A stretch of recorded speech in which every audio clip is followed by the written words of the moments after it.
এইভাবে আধা ঘন্টা আগে দিয়ে রেখে দিলে পাশাপাশি কাপড়টা এইভাবে বসে, এইদিকেই মাথা বসা, তাহলেই হবে। এটা এই মাথায় এইদিকে, এই যে দিক দিয়ে ভাঙ্গা খাওয়া জায়গা, আধা ঘন্টা 20 মিনিট আগে এরকম দিয়ে রাখবেন পাশাপাশি, তাহলে এরকম বসাই দিলেই পানি পড়া বন্ধ হবে।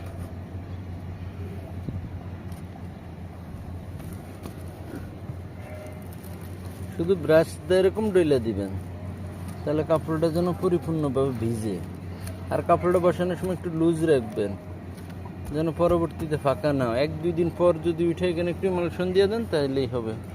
আপনি এটা মোটামুটি 4-5 বছর নিতে পারবেন ইমালশন দিয়ে বালি দিয়ে দিলে। এই যে দেখেন এইখানে এই ভাঙ্গা জায়গাটা আমরা এইভাবেই পাশাপাশি কাপড় দিয়ে রেখে দিচ্ছি। কাপড় কিন্তু এখন শুকিয়ে গেছে মোটামুটি অনেকটা, কিন্তু কাপড়ের নিচটা এখনো শুকায় নাই, ভিজা আছে, কারণ আলো বাতাস লাগে নাই। উপরটা শুকিয়ে গেছে, এটাও মোটামুটি আঠা হয়ে গেছে। এখন এটার উপরে বসা ঘুরে বসাই দিলেই হয়।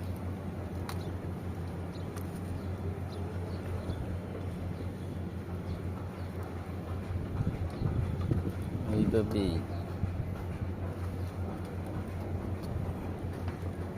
এইভাবেই বসে। ঠিক আছে।